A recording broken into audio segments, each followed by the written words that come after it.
সবাইকে বিদ্যায়ন একাডেমির পক্ষ থেকে আবারও স্বাগত জানাচ্ছি।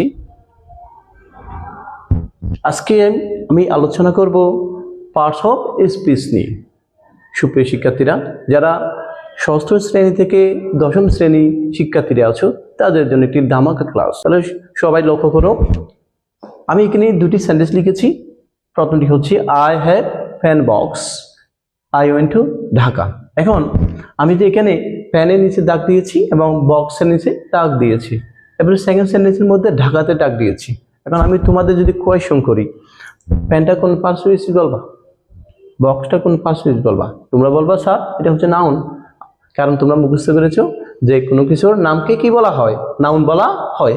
এখন যে ফ্যানও আর বক্স মান দুইটি নাউনই মনে হচ্ছে, কিন্তু যখন তোমরা খেয়াল করবা, যদি দুটি নাউন পর পর বসলে, অর্থাৎ পাশাপাশি বসলে, প্রথমে যেটি থাকবে এটি অ্যাডজেক্টিভ হয়ে যাবে, এটি নাউন হয়ে যাবে। এখন প্রথমটি কি হবে? Adjective, adjective. এরপরটা এটি কি হবে? নাউন। কি বলছি? দুটি নাউন যদি পাশাপাশি বসলে প্রথমটি হবে অ্যাডজেক্টিভ, এরপরটি কি হবে? নাউন। তারপরে সেকেন্ড সেন্টেন্স লিখেছি আই ওয়ান্ট টু ঢাকা।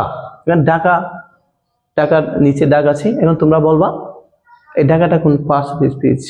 তোমরা নির্দ্বিধায় বলে দিবে সেটা একটি নাউন। এখন নাউন যে অনেক সময় হচ্ছে অ্যাডভার্ব হতে পারে, সেটা দেখাচ্ছি, ঠিক আছে? এখন আমি ঢাকা গিয়েছিলাম, আমি কোথায় গিয়েছিলাম? এখন তুমি যদি ঢাকাকে প্রশ্ন করলে আমি কোথায় গিয়েছিলাম, এখন খেয়াল করো, যদি নাউন তোমার দেখতে মনে হচ্ছে নাউন, নাউন তুমি প্রশ্ন করো। যদি চারটি ডাব্লিউএস কোয়েশ্চেনের মধ্যে যে কোনো একটা আসলে হোয়ার, হোয়েন, হাউ, হোয়াই,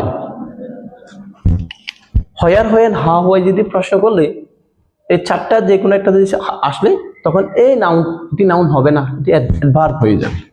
এখন ঢাকাটি কি হবে? এখন অ্যাডভার্ব। নাউন কখন অ্যাডভার্ব হয়? কি বলছি? হোয়ার, হোয়েন, হাউ দিয়ে প্রশ্ন করলে, হোয়ার, হোয়েন, হাউ দিয়ে প্রশ্ন করলে এটি নাউন হবে না, এটি কি হয়ে যাবে? অ্যাডভার্ব। আমি আরেকটি বিষয় লিখে দেখাচ্ছি। যেমন তোমার ধরো ফাদার, FATHER, ফাদার। ফাদারটা কোন parts of speech? Parts of ফাদারটা হচ্ছে তোমার নাউন। এখন যদি আমি বলি ফাদারলি, এবং ফাদারলি কোন পার্টস অফ স্পিচ হবে? খেয়াল করো, যদি তোমার নাউন,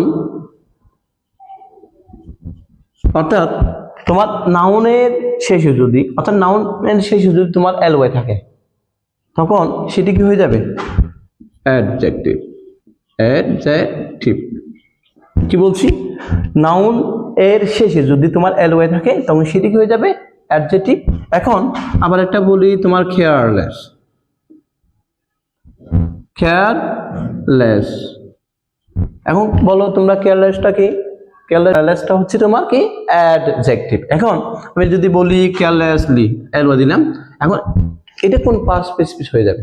এখন প্রথম হচ্ছে, এটা প্রথমে ছিল তোমার কেয়ারলেস, অ্যাডজেক্টিভ, অ্যাডজেক্টিভ। এখন অ্যাডজেক্টিভের শেষে প্লাস আমি কি দিয়েছি? এলওয়াই।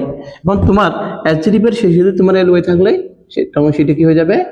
অ্যাডভার্ব হয়ে যাবে। কি বলছি? যদি তোমার নাউন প্লাস এলওয়াই থাকে, তখন সেটি তোমার অ্যাডজেক্টিভ হবে। এখন অ্যাডজেক্টিভ প্লাস এলওয়াই থাকলে তখন সেটি অ্যাডভার্ব হয়ে যাবে। এই তোমরা হচ্ছে এইগুলো হচ্ছে ছোটখাটো তোমার হচ্ছে টেকনিক, এগুলো জানলে তোমার পার্টস অফ স্পিচ নির্ণয় করা একদম সহজ। ঠিক আছে?